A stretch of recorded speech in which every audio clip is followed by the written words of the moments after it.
జై గణేష, జై పైడిమాంబ. సబ్స్క్రైబ్ చేయడం మాత్రం మర్చిపోకండి. ఈరోజు చాలా మంచి హారర్ మరియు నీతి కలిసిన స్టోరీని క్రియేట్ చేసి చెప్తున్నాను. ఈ కామెంట్స్ కూడా మీరు పెట్టట్లేదు, అది కూడా కొంచెం పెడుతూ ఉండండి. అప్పుడు ఏం చేయాలో వీడియోస్ మాకు అర్థమవుతూ ఉంటాయి. ఇంకా కథలోకి వెళ్ళిపోదాం.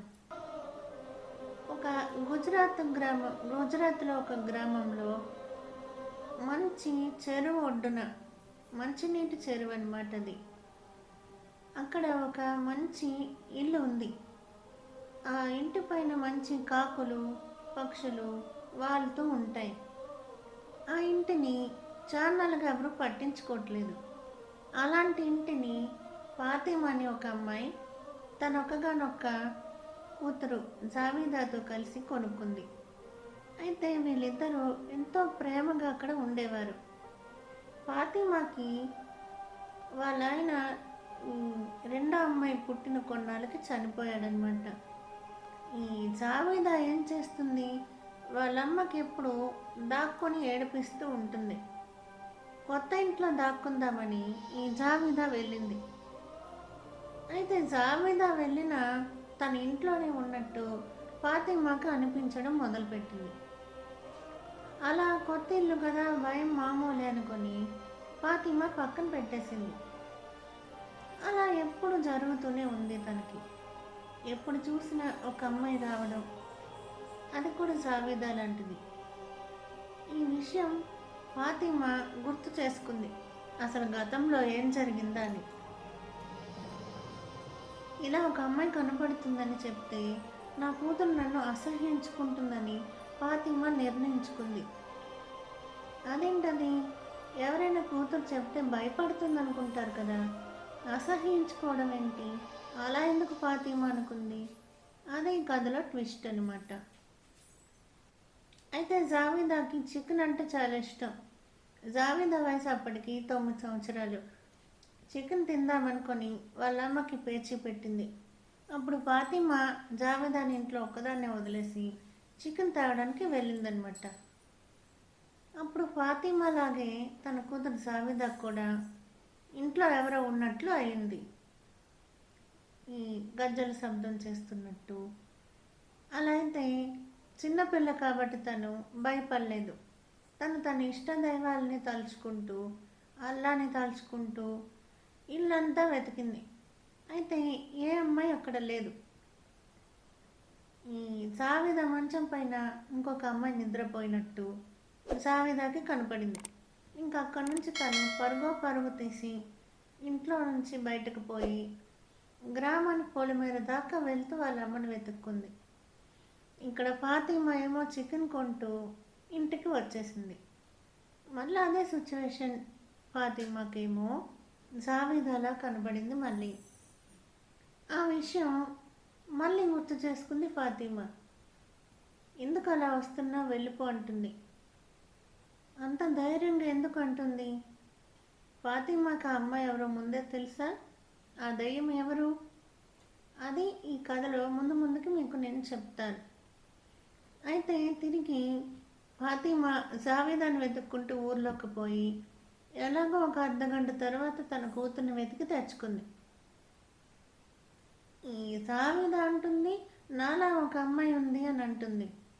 ఫాతిమా ఏమో ఎవరూ లేరు అని చెప్పి కూతుర్ని గట్టిగా వీపు పైన ఒక 2 కొట్టి నిద్రపుచ్చింది.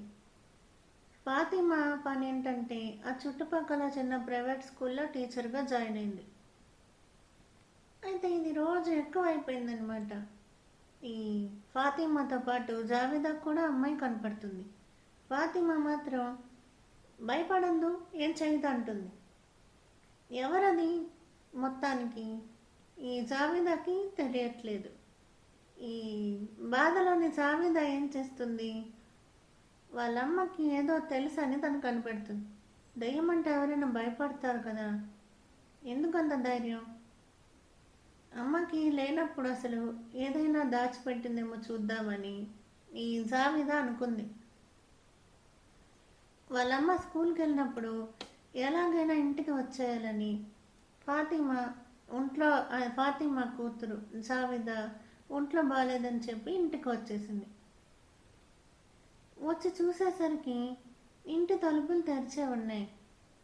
మళ్ళీ ఏదైనా దయ్యమా అనుకుంటూ భయపడుతూ ఈ జావిదా లోపలికి వెళ్ళింది. తన అమ్మ దగ్గర పాత పుస్తకాలన్నీ వెతికింది. అక్కడ ఒక చిన్న ఫోటో, ఎప్పుడు జావిదా చూడని ఫోటో తనకి కనపడింది. అందులో ఇంచుమించు తనలాగే ఒక అమ్మాయితో వాళ్ళ అమ్మ నాన్న ఫోటో దిగి ఉన్నారు. అప్పుడు ఇలా షాక్ అయ్యి ఆశ్చర్యంగా తన చేత్తో నోరు మూసుకొని జావిదా ఉండిపోయింది.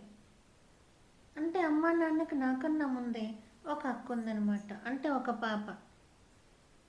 ఇది నాకు అమ్మ చెప్పలేదు, తనే కనపడుతుంది అనుకొని జావిదా ఇంకా ఇల్లంతా వెతికింది. వెతంగా ఈ చిన్న చిన్న చైన్స్ అలాంటివి దొరికాయి. అప్పుడు జావిదా ఏం జరిగిందో తెలుసుకుందాం అనుకుంటే ఒక లెటర్ దొరికింది. ఆ లెటర్ జావిదా అక్క అమీనా రాసుకుంది.